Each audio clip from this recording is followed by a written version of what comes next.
नमस्कार, मैं हूं विकास कुमार और आप देख रहे हैं अपना खबर। और मेरी जो मौजूदगी है वह विक्रमगंज थाना परिसर में है। और बीते दिनों 24/11/2024 को विक्रमगंज आरा मुख्य पथ पर मोहिनी गांव के समीप एक ज्वेलर की दुकान का जो तस्वीर करके पैसे जा रहे थे पटना जाने के क्रम में लगभग 2 लाख रुपए की लूट हुई थी। मोबाइल की भी लूट हुई थी। इसके बारे में प्राथमिकी दर्ज की गई थी।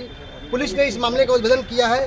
तब तक आइए सुनते हैं रोहतास पुलिस अधीक्षक महोदय ने क्या कहा। मामला है कि विक्रमगंज कांड संख्या 685/24 जो दिनांक 24 नवंबर को प्रतिवेदित हुआ है।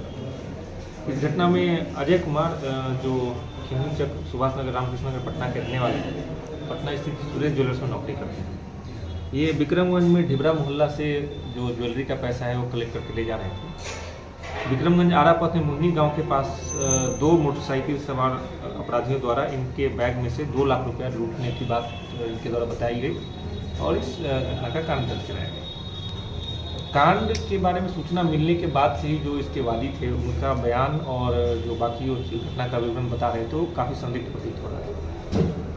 इस घटना की गंभीरता और जो लोकेशन और जिस तरह से बताया जाता है उसकी गंभीरता को देखते हुए अनुमंडल पुलिस पदाधिकारी विक्रमगंज के नेतृत्व में थानाध्यक्ष विक्रमगंज और जो जिले की DIU टीम है इसका अनुसंधान कर रही है। अनुसंधान के क्रम में जो अजय कुमार है उसके साथ जो ड्राइवर था शंकर यादव और सुशील कुमार, उसकी भूमिका संदिग्ध पाई गई। उसकी गतिविधि के बारे में जांच करने पर एक व्यक्ति के बारे में पता चला जिसका नाम 2 लोगों के बारे में पता चला, दीपक कुमार और सोनू कुमार।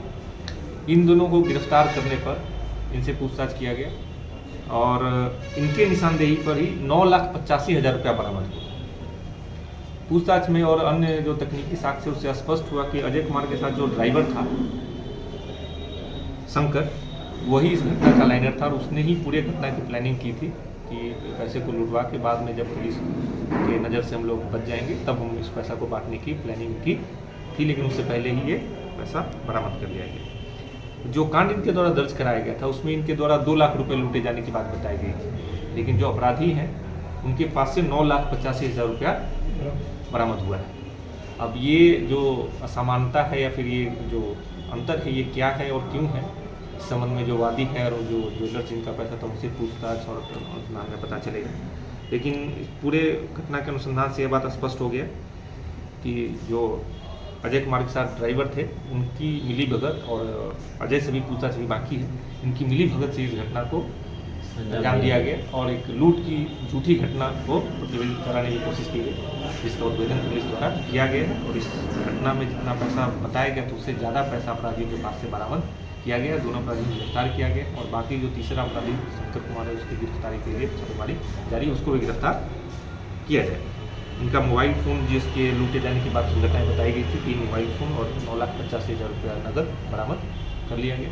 इसमें पूरी तरह से वैज्ञानिक तरीके से अनुसंधान करके अनुमंडल पुलिस पदाधिकारी विक्रमगंज और DIU टीम के दौरान बढ़िया काम किया गया, जिससे ये लूटा हुआ पैसा उससे अधिक पैसा अपराधियों के पास से बरामद हुआ।